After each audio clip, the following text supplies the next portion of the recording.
আজ রান্নাঘরে কচু আর চিংড়ি শুটকি দিয়ে মাখা মাখা একটা তরকারি বানিয়েছে, যেটা দিয়ে এক থাল ভাত নিমিশেই উড়ে যেতে পারবে। দেখে নাও। কি বানাচ্ছ গো? কচুর তরকারি? দেখেন কি কয়, এটা কি কচুকে কেটে সিদ্ধ করেছি। সিদ্ধ করা হয়েও গেছে। আচ্ছা, আর এতে পেঁয়াজ আর রসুন, একটা পেঁয়াজ, হ্যাঁ এখানে কতটুকু পেঁয়াজ একটা রসুন? পেঁয়াজ আর 4-5টা রুয়া রসুন। এতে মরিচ দেব অল্প,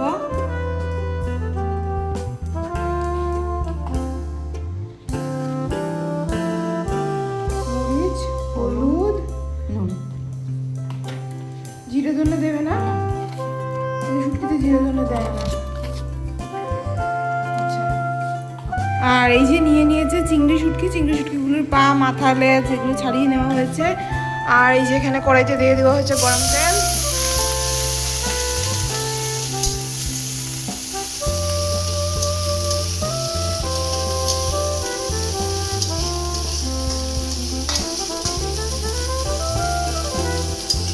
তেলে ভালো করে এগুলো কি কড়কড়া করে ভাজা করবে, একদম লাল করে এগুলোকে ভাজা করা হবে। এর মধ্যে জল দিয়ে গুলিয়ে এর মধ্যে দিয়ে দেওয়া হলো মশলাগুলোকে।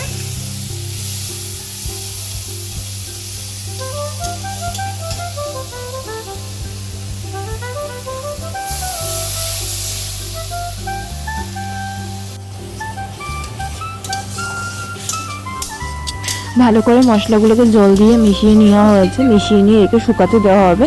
মানে ভালো করে কষাতে হবে, মশলাগুলোকে ভাজা ভাজা করতে হবে। অনেকটা শুকিয়ে গেছে, আর একটু শুকানো পর্যন্ত অপেক্ষা করতে হবে। শুকানোর পর পরে কচুগুলোকে মা দিয়ে দেবে বললো। মশলা থেকে তেল ছাড়তে শুরু হয়ে গেছে, মশলার তেল আলাদা হতে শুরু হয়েছে। তা এগুলোকে আরও একটু কিছু সময় জুড়ে ভাজা হবে, তাতে করে মশলার গন্ধ আর শুটকির গন্ধ কোনো কিছু থাকবে না। এই তরকারিতে শুটকির কোনো রকমের গন্ধ থাকে না। রসুনের যে একটা ফ্লেভার থাকে, সেই ফ্লেভারটা দিয়ে কচুর খুব সুন্দর একটা গন্ধ হয়। তারপরে এই যে মা কচুগুলোকে অ্যাড করে দিল। কচুগুলোকে অ্যাড করে কচুর সাথে মশলাগুলোকে ভালো করে মিশিয়ে নেবে। কচুটাকে আগে বয়েল করে রাখা হয়, যাতে কি কচুর যে পিছলে ভাব সেটা যাতে চলে যায়। এই কচু থেকে কোনো রকমের চুলকানি বা কোনো পিছলা জাতি হয় না। তারপর জল দিয়ে দিল, জল দিয়ে মানে আগে তো থেকে তো কচু সেদ্ধ করে যাচ্ছে, তাই অত বেশি জল দেওয়ার দরকার নেই, মিডিয়াম জল দেবে। আর কিছু কিছু কচু হালকা সামান্য শক্ত থাকে, সেই শক্তগুলোকে নরম করার জন্য দেওয়া হয়েছে। কচুগুলো একদম শেষ পর্যন্ত গলে যাবে, আর মাখা মাখা একটা সুন্দর তরকারি হয়, খেতে খুবই ভালো লাগে। তরকারিটা ঘন ঘন হয়। এই যে ফুটে উঠেছে, আর একটু শুকিয়ে নেওয়ার পর তারপর মা নামিয়ে নেবে এই তরকারিটাকে। যথেষ্ট ফুটতে শুরু করে দিয়েছে, কচুগুলো একদম নরম হয়ে গেছে। আস্তে আস্তে এগুলো অনেক কটা ভেঙে যাবে, আর একদম মাখা মাখা হয়ে যাবে তরকারিটা। যতটা ঘন ঘন হয় ততটাই খেতে স্বাদ হয়।